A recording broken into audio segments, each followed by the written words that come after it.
DC, we did it.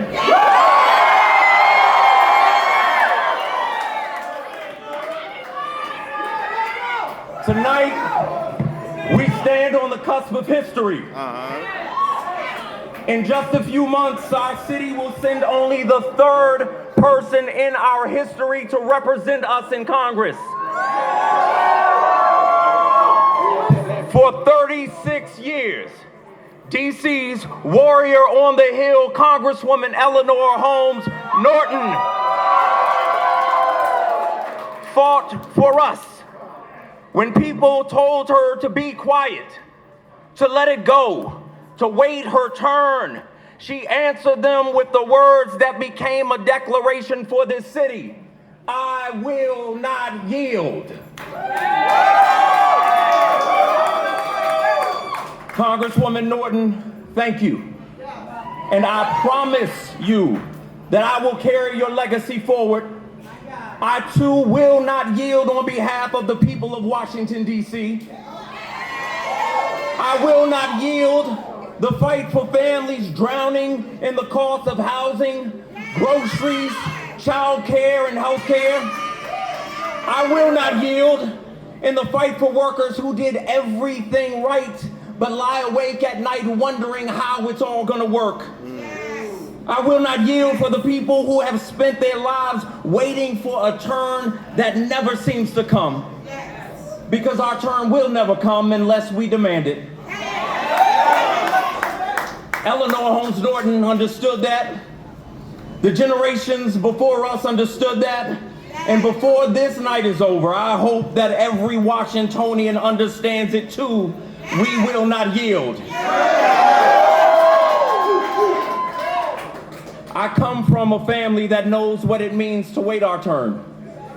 5 generations of Washingtonians who had so little but called this city home, proudly. My grandfather fought in Korea for a country that still treated him as a second-class citizen when he returned. He worked at the old Bird's Eye Food Warehouse in Union Market before it was this Union Market. The warehouses eventually became valuable property. The people who worked in them became invisible. But my grandfather helped build this city. And so did thousands of Washingtonians just like him. My father was just a boy when he rode through the streets of DC filled with the fire and smoke of the '68 riots to pick up his mother, my grandmother, from her position as a nurse tending to folks caught in the chaos of Dr. King's assassination. They watched buildings burn outside their car window, but what stayed with my dad wasn't the destruction, it was the people. Neighbors checking on neighbors, churches opening their doors, Ben and Virginia Ali feeding both activists and police officers. Even while our city was burning, our people had already decided that the fire would not have the final word. My father never forgot that lesson. He learned that circumstances do not have the final word and taught me that lesson. My father believed that faith could help me see what was possible long before the world was willing to see it. So he rooted me in St. Augustine's Church just off of U Street. Still scarred by those riots 2 decades later.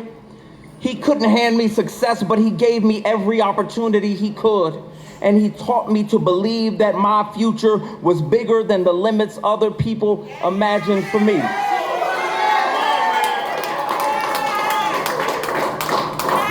Like so many Washingtonians, I was counted out as a kid. But at every stage in my life, when I could have fallen through the cracks, somebody in this city caught me. Right.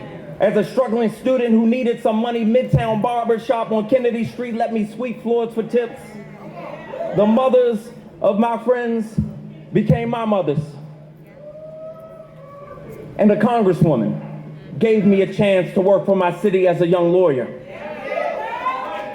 At every stage in my life, somebody in this city reached out and pulled me forward. This city never gave up on me, and I will never give up on you.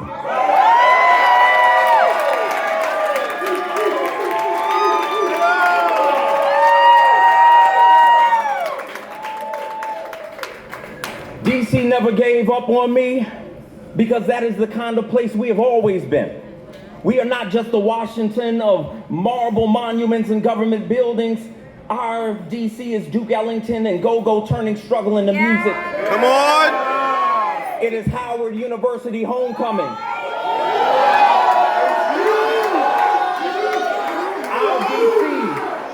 Our DC is 3 generations living under one roof trying to make it. It is asking what high school you went to before asking what you do for a living. Yes. It is 2 out-of-service Metro buses in a row when you're already running late. It's roller skating in Anacostia Park. It's Georgia Avenue Day. It's Carnival. It's a cold-ass MLK Day parade in January. It is both DC natives and transplants calling this place home. No place on earth has produced more culture, more leaders, more ideas, and more history in such a small place. And yet, in the world's leading democracy, the people who live in America's capital city are still denied full citizenship. Every American who puts their hand over heart and recites with liberty and justice for all knows that it is wrong. Rights are rights. Citizenship is citizenship. Democracy is democracy. Not for some Americans, for all Americans. A nation can't celebrate 250 years of democracy while denying it to the people who live in its own capital.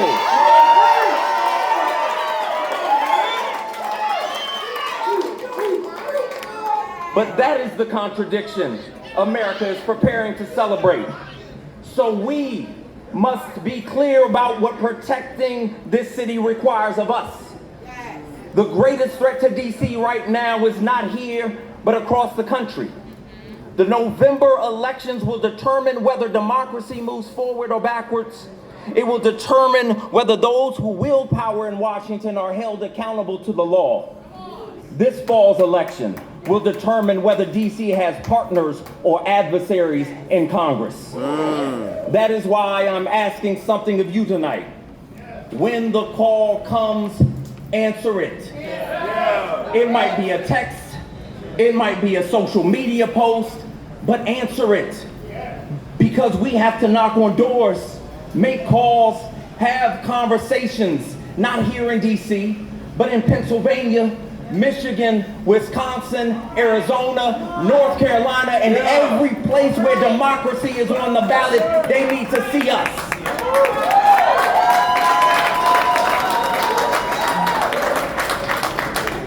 We are living in a time when rights won through blood and courage are being weakened on our watch.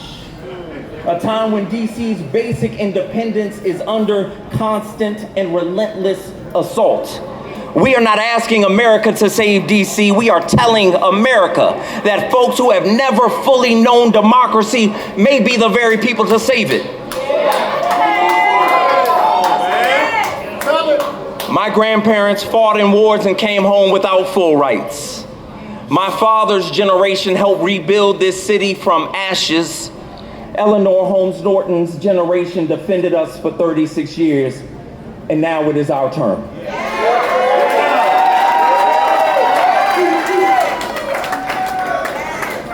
It is our turn to defend this city, to defend democracy, and to finish the work that they began.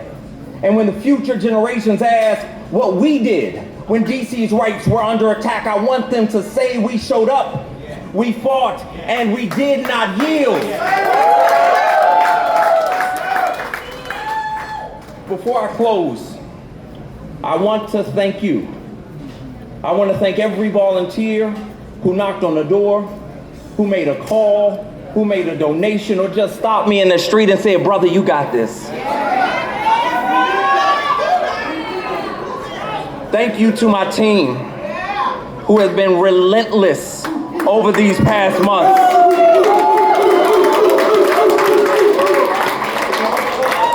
They never let somebody fall without reaching and picking them back up. They never let somebody off the hook because every day we had to run like we were from behind. You understood the assignment and you delivered. Thank you.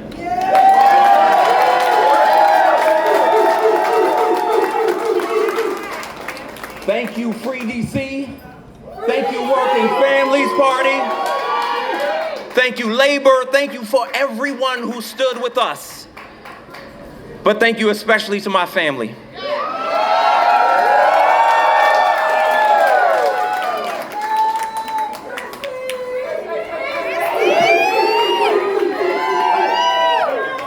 To my mother, who planted the fire of justice inside me and is looking down on me tonight. To my dad, who stood outside Emory Recreation Center during early voting in a torrential downpour last week, wearing nothing but a campaign t-shirt.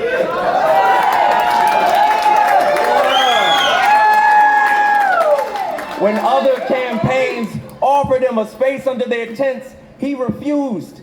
He said he could reach more voters standing exactly where he was. Eventually, they moved their tents to him. To my daughters,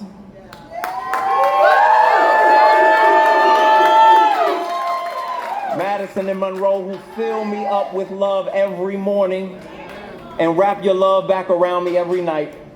I could not be more proud to be your dad. And to my wife,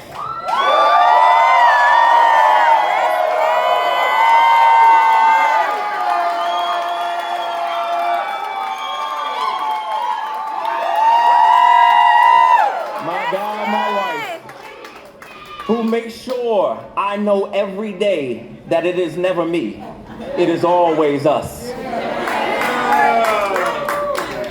Thank you for believing before I believed.